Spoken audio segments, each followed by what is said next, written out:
여러분, 오늘 우리가 읽은 본문의 말씀 1절 말씀을 한번 같이 다시 읽도록 하겠습니다. 1절 말씀 다 같이 읽습니다. 시작. 하가랴의 아들 느헤미야의 말이라. 아닥사스다 왕 제20년 그슬루월에 내가 수산궁에 있는데. 여러분, 우리가 오늘부터 느헤미야를 이제 설교를 하게 됩니다. 3번 정도, 앞으로 3주 정도 느헤미야를 설교하게 될 텐데요.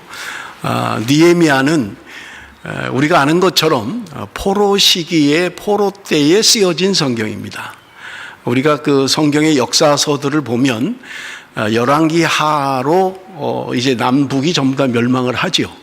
그리고 나면 이제 포로 시대에 접어들어가는데, 포로 시대에 쓰여진 책이 에스라, 에스더, 느헤미야, 이 세 권이 역사서로는 포로기에 쓰여진 책이다. 여러분, 그렇게 이해를 하시면 될 것 같아요. 자, 포로기에 쓰여졌는데 포로기 언제 쓰여진 책이냐 하는 것은 오늘 1절이 정확하게 역사적 배경을 이야기해 줍니다. 여기 아닥사스다 왕 20년 그슬루월이다, 그렇게 이야기를 해요. 아닥사스다 왕 20년. 자, 그러면 아닥사스다 왕은 어느 나라의 왕인가라고 하는 거예요. 여러분, 우리가 남유다가 멸망을 했을 때 바벨론에 의해서 멸망을 당하죠. 그리고 나면 바벨론으로 포로로 끌려가게 됩니다. 그리고 예레미야가 예언한 것처럼 70년이 지나면 너희가 다시 돌아올 것이다, 그렇게 예언을 했지요. 그가 예언한 대로 이스라엘 백성들은 70년 만에 돌아오지만 한 번에 다 돌아온 건 아니었어요. 그래서 포로에서 귀환한 것이 3번에 나누어서 귀환을 했는데 1차, 2차, 3차에 귀환을 하게 됩니다. 우리 도표를 잠깐만 좀 보도록 하겠습니다. 1차 귀환이 538년 페르시아라고 하는 나라가 바벨론을 이기고 이제 페르시아 제국이 되죠. 페르시아의 그 일대 왕인 고레스가 이제 전부 다 돌아가도 좋다, 귀환을 허락합니다. 그래서 스룹바벨이라는 지도자를 필두로 해서 한 5만 명 정도가 1차로 이스라엘로 귀환을 하게 됩니다. 그것이 에스라 1장 1절에 3절에 기록이 되어 있습니다. 그 다음에 두 번째는 458년에 주전입니다. 전부 다 역사는 주전이에요. 주전 458년 아닥사스다 7년에 에스라라고 하는 율법사 겸 학자가 필두로 해서 귀국을 하게 됩니다. 그게 2차 귀환이고요. 에스라 7장 7절 8절에 기록되어 있고요. 3차 귀환은 444년 아닥사스다 20년, 우리가 지금 읽은 아닥사스다 20년 느헤미야가 지도자가 돼서 3차 귀환을 하게 됩니다. 그게 느헤미야 2장 1절 이하에 기록이 되어져 있어요. 그래서 이스라엘 백성들은 3번에 걸쳐서 귀환을 하게 되는 것을 볼 수 있고요. 지금 우리가 읽은 느헤미야의 배경은 3차 귀환하기 직전에 역사적 배경을 가지고 있는 그런 성경인 것을 우리가 알 수 있습니다. 여러분, 참고로 스룹바벨을 필두로 해서 이제 돌아와서 성전을 짓기 시작합니다. 그런데 성전을 짓기 시작할 때 방해 공작이 있었죠. 방해 공작으로 말미암아 느헤미야에 이제 에스라 이런 데 자세히 기록이 돼 있죠.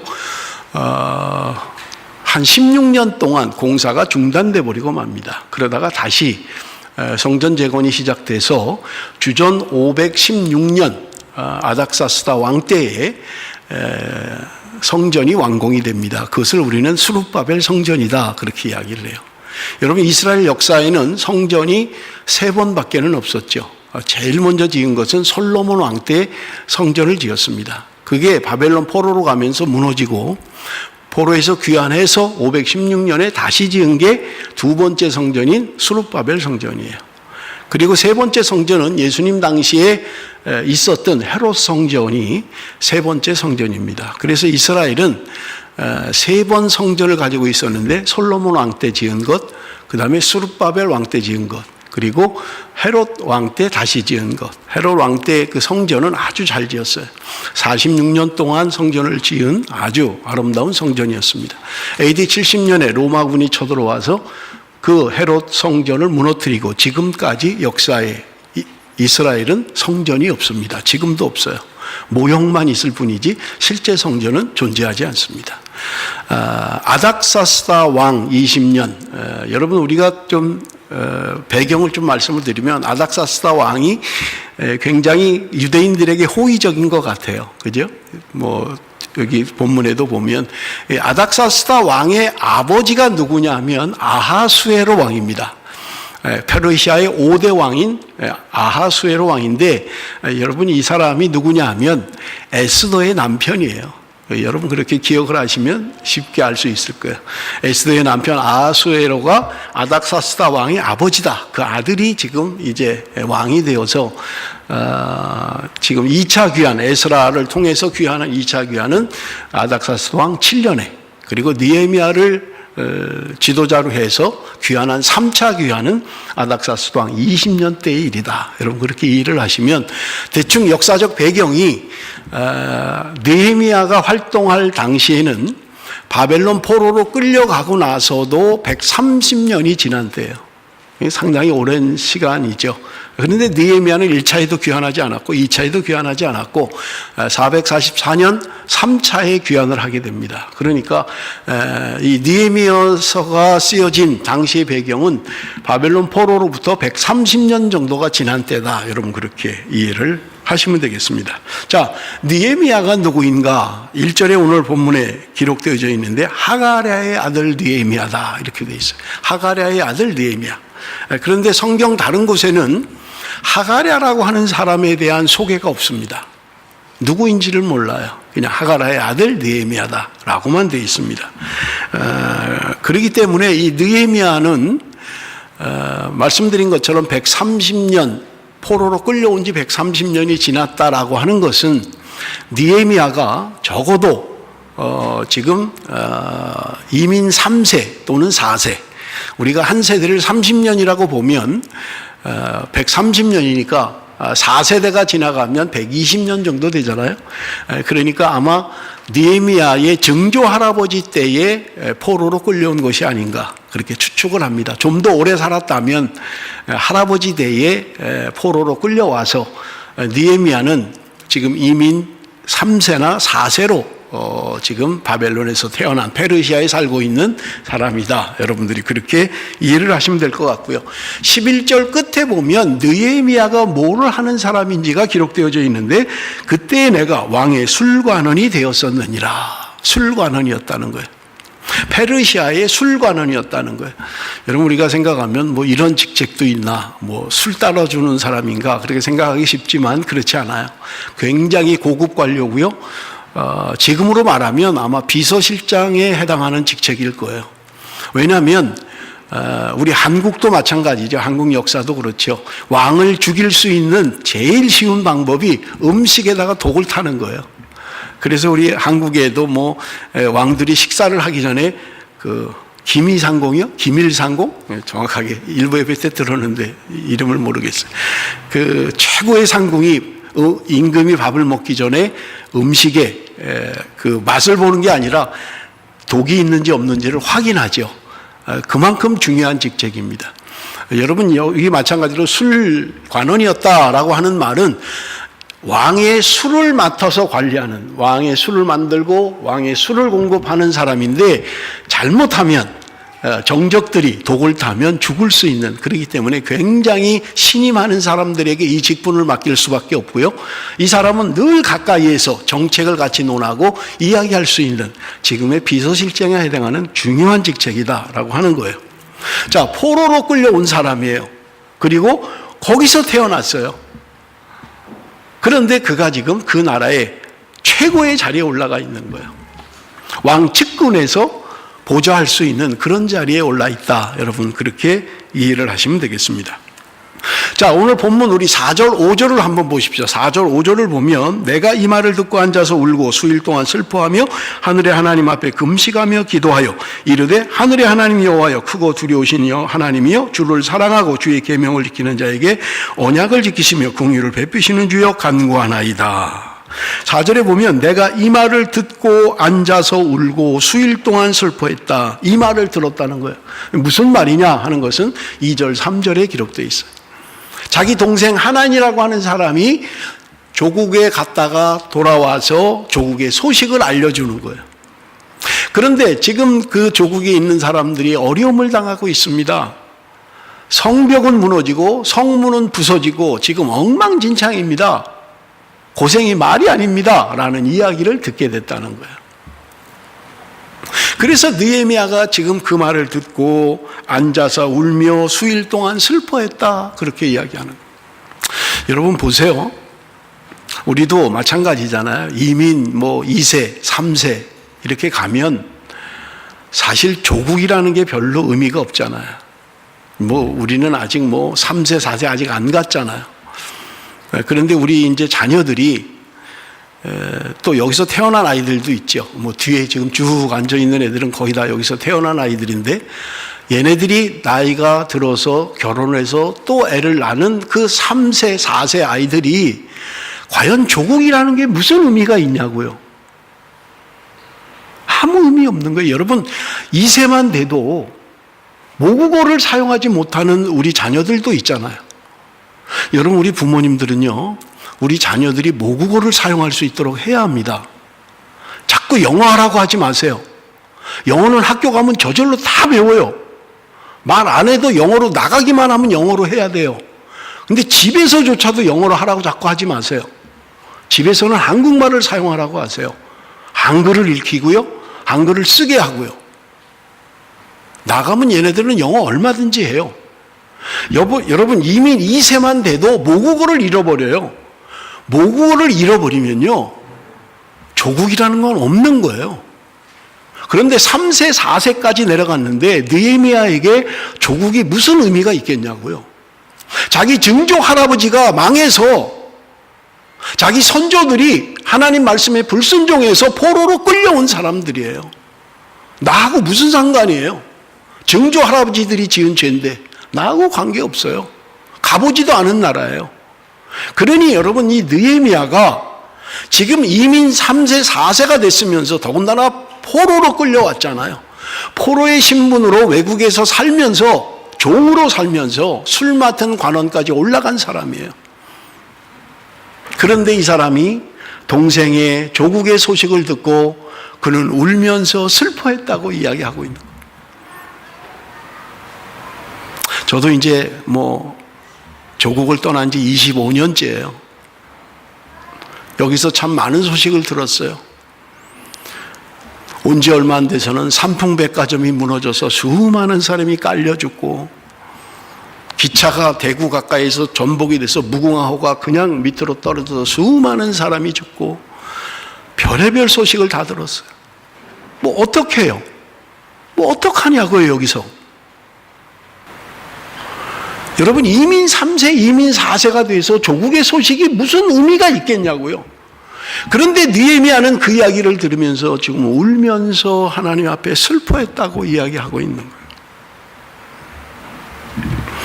여러분 조국에 대한 남다른 관심이 있는 거죠. 여러분 결코 혼자 그렇게 되지 않아요. 부모가 늘 이야기하고 조국을 위해서 살아라, 조국을 기억해라, 너희 조국은 대한민국이다, 늘 이야기하니까 알고 있는 거죠. 여러분 그런 느헤미야예요. 뭐 때문에 슬퍼하고 뭐 때문에 울어요? 더군다나 금식하며 기도했다고 성경은 이야기하고 있는 거예요. 여러분 울면서 기도해 보셨나요? 기도하면서 울어 보셨나요? 참 마음이 답답한 사람, 그런 사람은 해보죠. 해결할 수는 없고 아픈 막막하고 기도가 아니라 통곡이 되고. 여러분 성경에는 여러 곳에서 하나님 앞에 눈물을 흘린 장면이 기록되어져 있습니다. 열왕기하 20장에 보면 히스기야 왕이 그렇게 했어요. 이사야 선지자가 히스기야 왕에게 와서 이야기합니다. 하나님이 너 이제 오랜다, 너 이제 하나님 앞에 가야 되니까 정리 잘하고 유언 잘하고 하나님 앞에 갈 준비해라, 그런 거예요. 그런데 히스기야가 하나님 앞에 기도합니다. 눈물로 기도합니다. 이사야 선지자가 지금 히스기야 왕에게 하나님이 너 부른다, 준비해라 그래 놓고 집으로 가는 중인데 아직 집에 도착도 안 했는데 다시 하나님이 또 말씀하시는, 너 다시 가라, 히스기야에게 가서 내 뜻을 전해라. 그래서 하는 말이 열왕기하 20장 5절 6절입니다. 우리 한번 같이 읽어봅니다. 열왕기하 20장 5절 6절 다 같이 시작.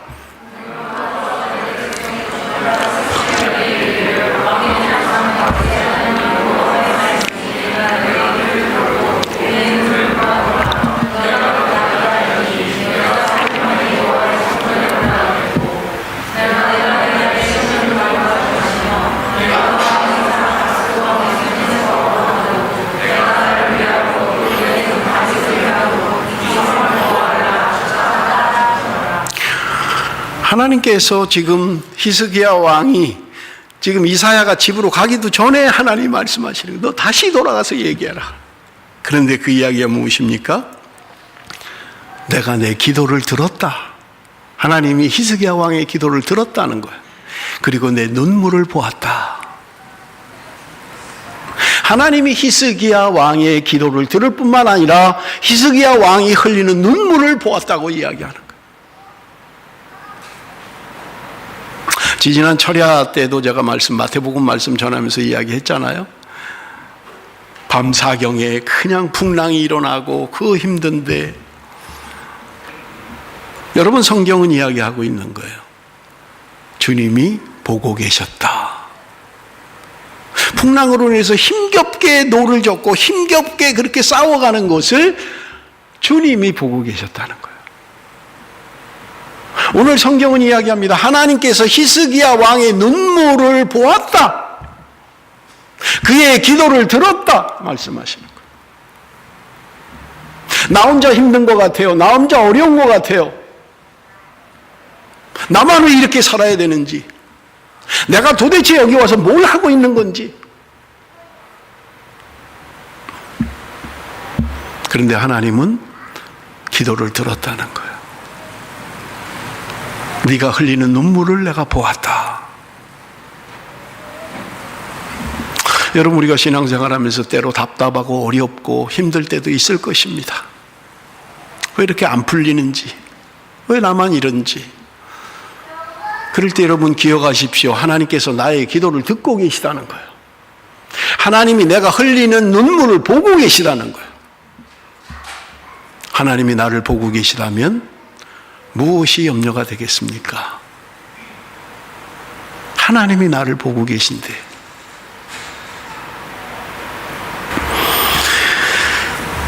여러분, 히스기야 왕은 하나님 앞에 눈물로 기도할 때 하나님께서 그를 치유하실 뿐만 아니라 3일 만에 내가 성전에 올라가게 될 것이다. 그리고 내 생명을 15년 동안 내가 연장해 줄 것이다. 성경에 전무후무하게 생명을 연장받았습니다. 시편 126편 1절 2절입니다. 여호와께서 시온의 포로를 돌려보내실 때 우리는 꿈꾸는 것 같았도다. 그때 우리 입에는 웃음이 가득하고 우리 혀에는 찬양이 찼었도다. 시편 기자의 고백입니다. 포로 생활했어요. 끌려와서 힘들게 종살이 하면서 포로 생활이라는 게 쉽지 않잖아요. 그런데 하나님이 어느 날 약속의 하나님이 그 기간이 차니까 하나님이 그들을 돌려보내시는 거예요. 조국으로 돌아가게 되는 거예요. 그래서 그들은 이야기합니다. 포로를 돌려보내실 때 우리가 꿈꾸는 것 같았다. 우리가 종종 그런 말 하죠. 이게 꿈이야 생시야? 안 믿어질 때 그런 말 하잖아요. 이게 꿈이야 생시야? 그런 말 하잖아요. 포로로 끌려와서 온갖 어려움을 수모를 당합니다. 뭐 포로의 신분이 무슨 영광이 있겠어요? 굳은 일 다 하고 매 맞고 두들겨 맞고 뭐 생명도 생명이 아니잖아요. 그런데 오늘 하나님이 약속의 하나님이 그 기간이 차니까 그들을 돌려보내시는 거예요. 그래서 그들은 이야기합니다. 우리가 꿈꾸는 것 같았다. 우리 입에는 웃음이 가득하고 우리 혀에는 찬양이 찼었도다. 입에 웃음이 가득한 거예요. 혀에는 찬양이 저절로 나오는 거예요. 할렐루야, 하나님 감사합니다. 저도 가끔 전화를 하면 이런 표현을 할 때가 있어요. 저는 뭐 순복음에서 전혀 관계가 없기 때문에 순복음 목사님들은 전화만 하면 할렐루야를 잘하더라고요. 전화 받기만 할렐루야 그러는데 그 진짜 할렐루야인지 그냥 받는 전화인지 참 우린 적응이 안 되는데 저도 전화 받을 때 할렐루야 할 때 있어요. 여러분 들은 사람들이 있을 거예요. 전화할 때 황 목사가 할렐루야 굉장히 좋은 일입니다. 너무너무 좋아서 표현할 방법이 없어서 할렐루야 그래요. 저도 너무 좋은 소식을 알려주면, 너무 기쁜 소식을 알려주면 저도 전화로 그렇게 해요. 할렐루야. 하나님 찬양합니다. 하나님 영광입니다. 하나님께 찬양이 넘쳤다는 거예요. 기쁨이 넘쳤다는 거예요.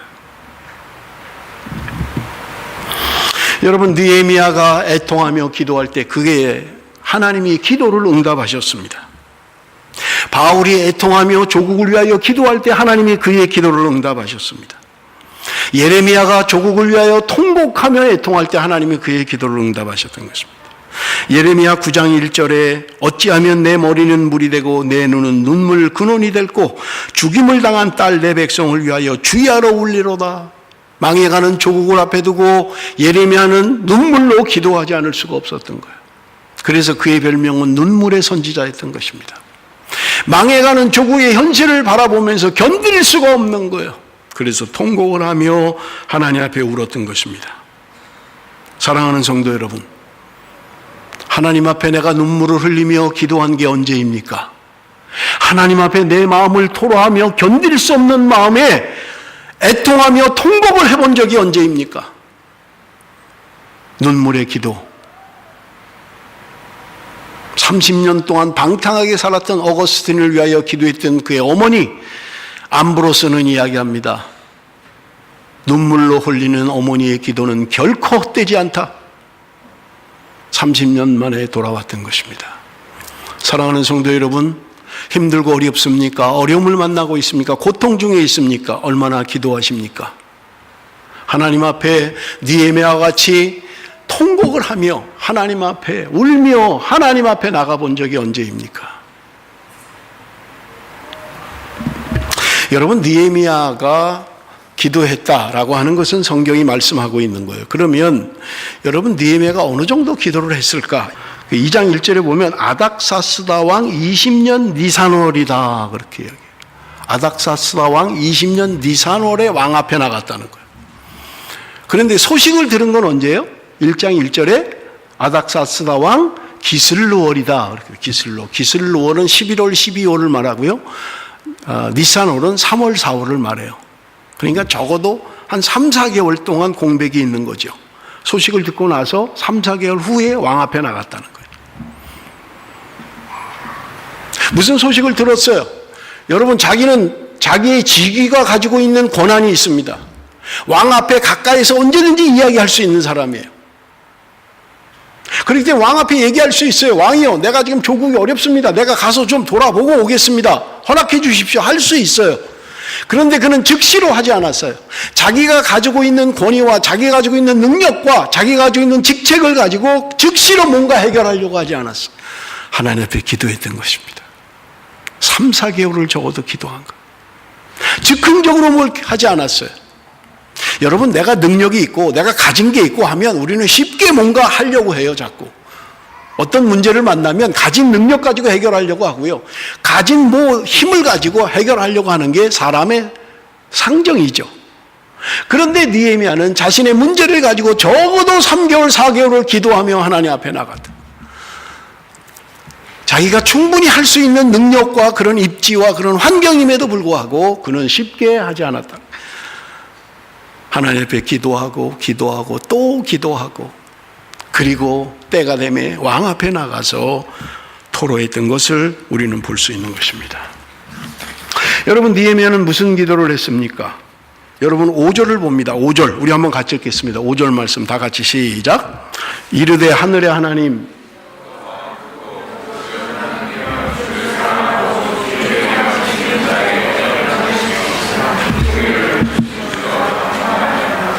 지금 느헤미야는 하나님 앞에 기도합니다. 여호와 크고 두려우신 하나님이여, 주를 사랑하고 주의 계명을 지키는 자에게 언약을 지키시며 긍휼을 베푸시는 주여 간구하나이다. 주를 사랑하고 주의 계명을 지키는 자에게 언약을 지키시는 하나님, 하나님은 약속한 것을 반드시 성취하신 하나님, 내가 그 하나님 앞에 기도합니다. 하나님, 나를 긍휼히 여겨주십시오. 내가 기도합니다. 약속에 신실하신 하나님을 찬양하고 있는 거예요. 내가 그 하나님 앞에 기도합니다. 여러분, 그 어느 글을 보니까 한국의 기독교인은 사중적 삶을 산다는 거예요. 사중적 삶을. 한국 기독교인들. 생각은 불교적이고, 삶은 유교적이고, 믿음은 무속적이고, 신앙은 기독교적이다. 그럴듯하지 않아요? 생각은 불교적으로 한다는 거예요. 불교식이에요. 삶은 유교적이에요. 장유유서, 삼강오륜, 이런. 믿음은 무속적이에요. 신앙은 기독교적이다. 여러분, 느헤미야는 지금 내가 믿는 그 하나님이 어떤 하나님인지를 분명하게 알고 이야기합니다. 약속에 신실하신 하나님 것을 내가 압니다. 하나님, 내가 그분에게 지금 간구합니다. 나를 긍휼히 여겨 주십시오. 마가복음 9장 23절에 보면 예수께서 이르시되 할 수 있거든이 무슨 말이냐? 믿는 자에게는 능치 못할 일이 없느니라 하시니. 주님이 하실 수 있으면 좀 해주십시오. 그 말은 뭐예요?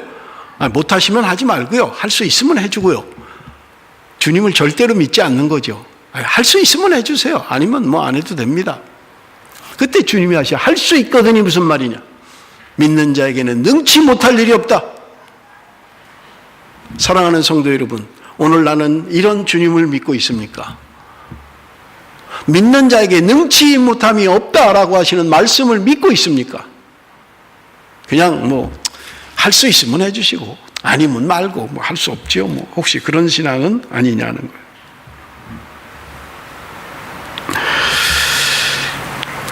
시편 81편 9절 10절 말씀입니다. 너희 중에 다른 신을 두지 말며 이방신에게 절하지 말지어다. 나는 너를 애굽 땅에서 인도하여낸 여호와 내 하나님이니 내 입을 크게 열라 내가 채우리라 하였으나. 입을 크게 열라 내가 채우리라. 내 입을 크게 입을 쫙 벌리라는 소리가 아니잖아요. 오늘 우리의 간구의 내용들은 무엇입니까? 거의 다 그저 내 필요한 것들, 나에 관한 것, 뭐 지경을 좀 넓혀 주십시오. 좋은 직장을 주십시오. 좋은 차를 주십시오. 건강을 주십시오. 그냥 다 지역적이고 나 중심에. 내 입을 크게 열라 내가 채울 것이다.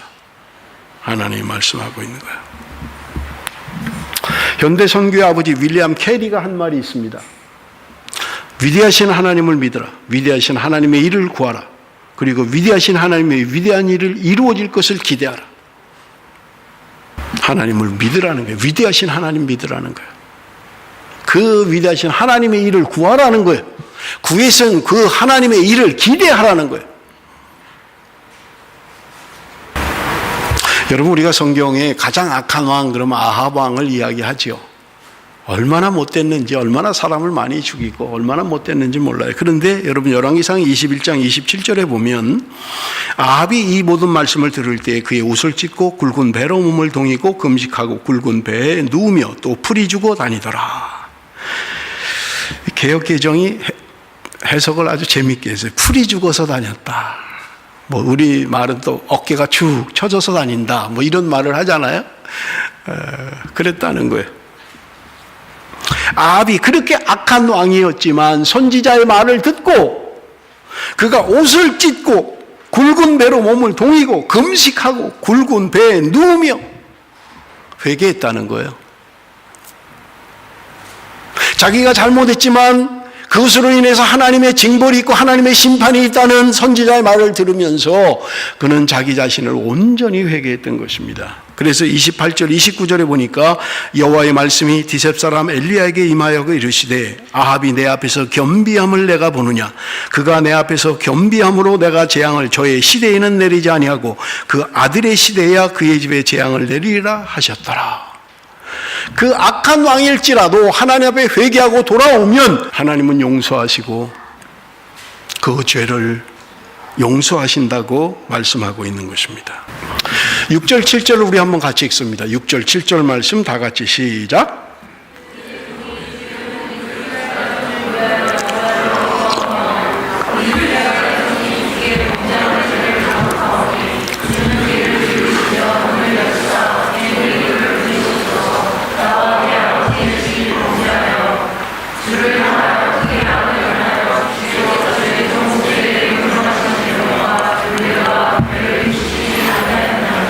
저는 말씀을 준비하면서 6절 하반절의 말씀이 눈에 들어왔어요. 나와 내 아버지의 집이 범죄하여. 여러분 말씀드린 것처럼 느헤미야라고 하는 사람은요, 지금 이민 3, 4세 된 사람이에요. 그리고 그가 지은 죄로 말미암아 그런 결과가 온 게 아니에요. 그런데 느헤미야는 하나님 앞에 기도하면서 이야기하는, 나와 내 집이 범죄하였습니다. 자기가 지은 죄가 아니에요. 자기의 조상들이 지은 죄예요. 그런데 그는 하나님 앞에 토로하기를 나와 내 집이 범죄하였습니다 라고 이야기하고 있다는 거예요.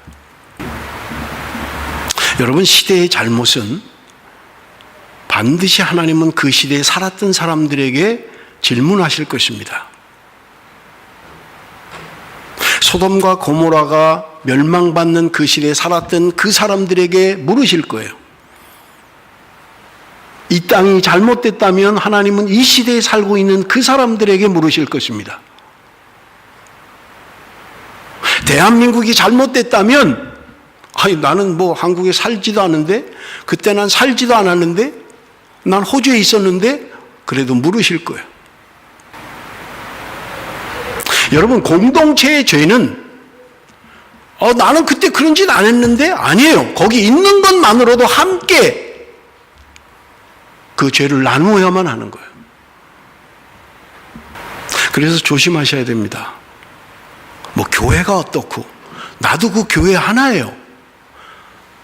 제가 새가족 오면 처음부터 가르치잖아요.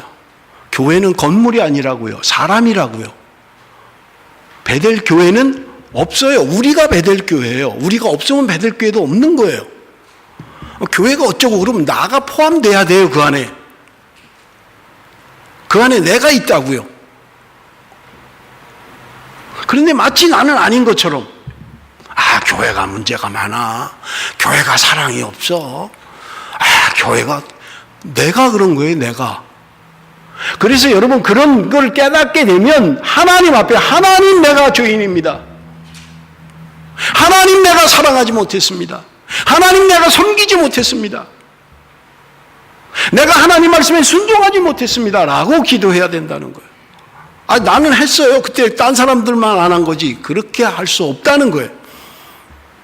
느헤미야는 지금 자신의 조국, 자신의 선조들, 자기의 조상들이 지은 죄를 생각하면서 그는 이야기하고 있는 거예요. 나와 내 집이 하나님 앞에 범죄하였나이다. 민족의 죄를, 조상의 죄를 짊어지고 하나님 앞에 토로하며 기도하고 있는 거예요. 사랑하는 성도 여러분, 나의 기도의 내용은 어떻습니까? 남의 잘못은 지적하고 남의 잘못은 들춰내고 나는 마치 아닌 것처럼, 나는 의인인 것처럼 그렇게 하고 있지는 않습니까? 성도의 어려움이 보이면 그것이 나의 죄로 느껴집니까? 교회의 어려움이 보면 그것이 나의 잘못인 것처럼 느껴집니까? 나와 내 아버지의 집이 범죄하였나이다 기도하는 거예요. 여러분, 느헤미야의 기도의 특징이 있습니다. 8절 9절 한번 봅니다. 우리 한번 같이 읽어볼까요? 8절 9절 다 같이 읽습니다. 시작.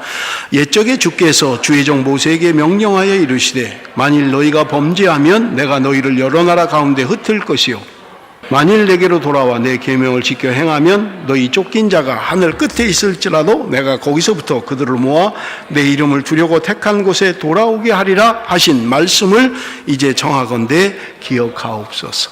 지금 느헤미야는요, 참 말씀의 사람이에요. 이민 3세, 이민 4세임에도 불구하고 그는 하나님의 말씀을 정확하게 알고 있는 사람이에요. 하나님이 누구인지를 정확하게 알고 있는 사람이에요. 하나님이 말씀하시지 않았습니까? 신명기를 통해서, 레위기를 통해서 말씀하시지 않았습니까? 너희들이 범죄했을지라도 회개하고 하나님 말씀에 돌아오면 너희가 하늘 끝에 있을지라도 내가 너희들을 모을 것이다. 너희들을 이곳에 불러 모을 것이다. 그렇게 하시지 않았습니까? 하나님. 그 말씀을 내가 믿고 그 말씀에 근거해서 지금 기도하고 있습니다. 그 이야기를 하고 있는 거예요. 여러분, 우리가 기도할 때 기도 응답이 빠른 기도가 있습니다. 그건 뭐냐? 말씀을 근거로 기도하는 거예요. 말씀을 근거로 기도하세요. 여러분이 성경을 읽으시다가 참 말씀 좋다, 은혜가 된다 할 때 그 말씀을 붙들고 기도하십시오. 하나님은 그 말씀을 이루어 주시는 분이에요. 그래서 지금 느헤미야가 처음부터 기도하면서 계속 하는 게 뭐예요? 하나님은 약속에 신실하신 하나님인 것을 내가 믿습니다. 그리고 말씀대로 이루시는 하나님이신 것을 믿습니다. 그렇다면 하나님, 저들을 이제 용서하시고 돌아오게 해주십시오 라고 하는 기도를 하고 있는 거예요. 한번 해보세요. 여러분들이 좋은 말씀을 붙들고 기도해 보세요. 내 시작은 미약하였으나 내 나중은 장대하리라. 하나님 약속의 말씀을 믿습니다. 하나님, 내가 시작은 비록 보잘것없지만 창대케 될 것을 믿습니다. 기도하세요. 저는 여러분에게 간증을 했잖아요. 사도행전 16장 31절 말씀을 붙잡고 고등학교 때부터 기도했어요. 주 예수를 믿으라. 그러면 너와 내 집이 구원을 얻으리라. 10년 동안 기도했어요. 하나님, 약속의 말씀을 믿습니다. 너와 내 집이 구원을 얻겠다고 하지 않았습니까? 내가 예수를 믿습니다. 나뿐만 아니라 우리 집안이 구원을 얻게 하옵소서. 우리 형님한테 고등학교 때 은혜 받고 전도하니까, 야 이놈아, 예수를 믿으라고? 차라리 내 주먹을 믿겠다 이놈아. 너나 잘 믿어라 했더니 형님이 장로가 됐어요. 아무도 안 믿었어요. 저희 어머니는 때로는 굿도 하고 때로는 절에도 가고 그랬던 어머니가 예수 믿고 권사가 됐고요. 누나들이 권사가 됐고요. 모임은 예배하고요. 막내 동생이 목사라고 신앙 상담을 하고요. 주 예수를 믿으라. 그러면 너와 내 집이 구원을 얻으리라. 하나님의 약속의 말씀을 붙드세요. 그리고 기도하세요. 시편에 있잖아요. 내가 죽어 없어지기 전에 하나님 나의 건강을 회복시켜 주옵소서. 그런 말씀 붙들고 기도하라고요. 아픈 사람은. 하나님 이렇게 하시지 않았습니까? 고쳐주신다고 하시지 않았습니까? 믿고 구하면 하나님 해결해 주신다고 하시지 않았습니까? 내가 믿습니다. 말씀대로 되기를 원합니다. 하나님도 말씀을 근거로 기도하면 하나님도 하실 수밖에 없는 거예요. 하실 수밖에 없어요. 우리 부모님들이 자녀한테 약하잖아요. 자녀들한테 약한데 딴 거보다 약속한 거에 약하잖아요. 아빠 놀이공원 데려간다며. 왜 안 데려가는데? 같이 간다 그랬잖아. 그러면 가야 되는 거예요. 그건. 100점 맞으면 도나스 사준다며. 왜 안 사주는 거야? 100점 맞았는데 이러면 사줘야 되는 거예요. 약속을 근거로 이야기하니까. 그냥 뗐으면 안 돼. 하는데 아빠가 그때 그랬어 나한테. 이렇게 하면 아빠는 잘 기억을 못하죠. 애는 기억하고 있는 거예요. 하나님 앞에 말씀을 붙들고 기도하십시오. 하나님께서 우리의 기도에 신실하게 응답하시는 하나님인 것입니다. 말씀을 한 군데 읽고 마칩니다. 역대하 7장 14절 우리 한번 같이 읽어봅니다. 역대하 7장 14절 다 같이 읽습니다. 시작. 내 이름으로 일컫는 내 백성이 그들의 악한 길에서 떠나 스스로 낮추고 기도하여 내 얼굴을 찾으면 내가 하늘에서 듣고 그들의 죄를 사하고 그들의 땅을 고칠지라. 내 백성이 그들의 악한 길에서 떠나 스스로 낮추고 기도하여 내 얼굴을 찾으면 내가 하늘에서 듣고 그들의 죄를 사하고 그들의 땅을 고칠 것이다. 하나님은 우리의 기도를 들으시는 분입니다. 응답하시는 하나님이에요. 여러분이 이민생활하면서 힘들고 어렵습니까? 하나님께 기도하십시오. 눈물로 기도하십시오. 하나님은 성도의 흘리는 눈물을 외면하지 않으십니다. 응답하시는 하나님이십니다. 치유하시는 하나님이십니다. 그 하나님의 약속의 말씀을 붙들고 여러분 기도하십시오. 오늘 느헤미야를 통해서 우리에게 주는 교훈이 있습니다. 그는 하나님 앞에 나갔습니다. 자신이 가지고 있는 능력, 자신의 위치, 그걸 이용해서 뭔가 하려고 하지 않았어요. 먼저 하나님 앞에 물었습니다. 하나님 앞에 나갔습니다. 그리고 때가 되매 그는 왕 앞에 나가서 자신의 의견을 이야기할 때 그는 민족을 구원하는 민족의 지도자로 3차 귀환의 선두가 됩니다. 사랑하는 성도 여러분, 기도하십시다. 사람 방법 찾지 말고 세상 방법 찾지 말고 하나님 앞에 기도하십시오. 눈물로 기도하십시오. 하나님께서 나의 기도를 응답하실 것이고 하나님이 나의 눈에 눈물을 보실 것입니다. 그러므로 여러분, 우리의 기도가 회복돼야 됩니다. 우리가 하나님 앞에 나가는 것들이 회복돼야 돼요. 그럴 때 하나님께서는 약속에 신실하신 하나님이 우리의 기도를 들으시고 응답해 주실 줄로 믿습니다. 기도하겠습니다.